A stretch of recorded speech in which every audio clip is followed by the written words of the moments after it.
बहुत समय पहले जब धरती पर भगवान श्री कृष्ण ने अवतार लिया था, तब उनकी दोस्ती की एक ऐसी कहानी बनी जिसे आज भी सच्ची दोस्ती का सबसे बड़ा उदाहरण माना जाता है।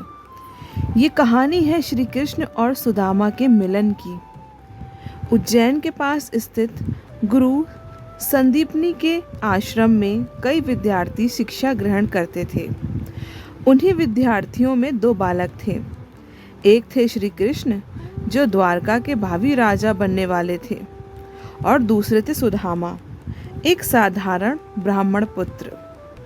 दोनों की प्रकृति बहुत ही अलग थी, लेकिन उनका प्रेम और मित्रता इतनी गहरी थी कि लोग उन्हें हमेशा साथ देखते थे। वे साथ पढ़ते, साथ भोजन करते और हर कार्य में एक दूसरे का साथ देते थे। एक दिन गुरु माता ने दोनों को जंगल से लकड़ियां लाने के लिए भेजा। दोनों खुशी खुशी जंगल की ओर निकल पड़े, लेकिन अचानक आकाश में काले बादल छा गए। तेज हवा चलने लगी और देखते ही देखते भयंकर वर्षा शुरू हो गई। जंगल अंधेरे में डूब गया। दोनों मित्र एक पेड़ के नीचे खड़े हो गए। बारिश इतनी तेज थी कि कपड़े पूरी तरह भीग गए। सुदामा खड़े खड़े कांपने लगे। तब श्री कृष्ण ने अपने मित्र से कहा, मित्र सुदामा, चिंता मत करो। जब तक मैं तुम्हारे साथ हूँ तुम्हें कोई कष्ट नहीं होगा। सुदामा मुस्कुराए और बोले, कृष्ण, तुम्हारे साथ रहने से हर कठिनाई छोटी लगती है। दोनों ने पूरी रात जंगल में बिताई। सुबह गुरुजी स्वयं उन्हें खोजते हुए वहां पहुंचे। अपने शिष्यों की मित्रता और समर्पण देखकर वो बहुत प्रसन्न हुए और आशीर्वाद दिया कि उनकी मित्रता संसार में अमर होगी। समय बीतता गया, शिक्षा पूरी हुई और दोनों अपने अपने जीवन में लौट गए। श्री कृष्ण द्वारका के राजा बन गए। उनके महलों में सोना, हीरे, जवाहरात और अप्सरा वैभव था। वहीं दूसरी ओर सुदामा का जीवन गरीबी में बीतने लगा। वो एक ब्राह्मण थे और अपने परिवार के साथ छोटे से घर में रहते थे। कई बार ऐसा होता कि उनके घर में भोजन तक नहीं होता। उनकी पत्नी बच्चों को भूखा देखकर दुखी हो जाती। एक दिन उन्होंने सुदामा से कहा, आप कहते हैं कि श्री कृष्ण आपके प्रिय मित्र हैं। वे अब द्वारका के राजा हैं।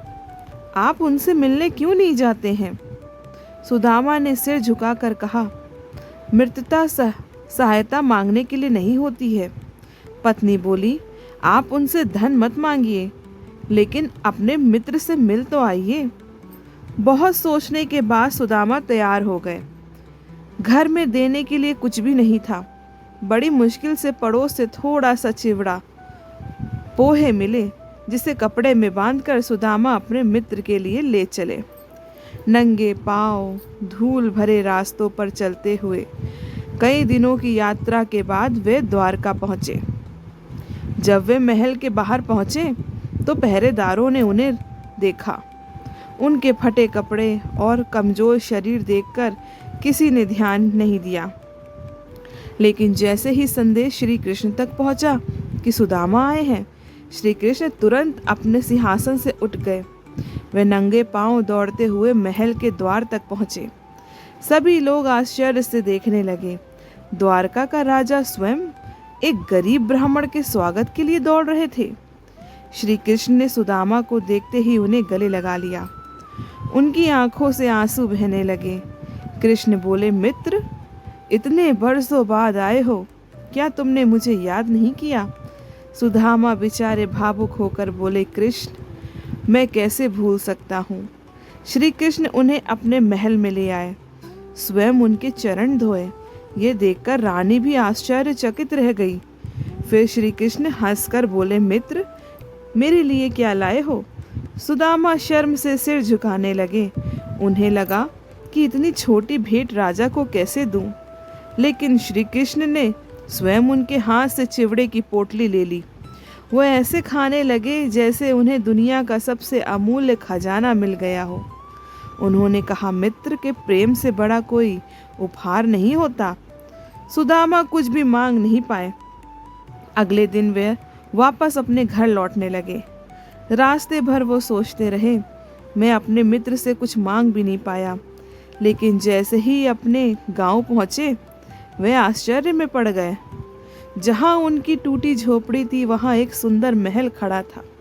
उनकी पत्नी सुंदर वस्त्रों में मुस्कुरा रही थी।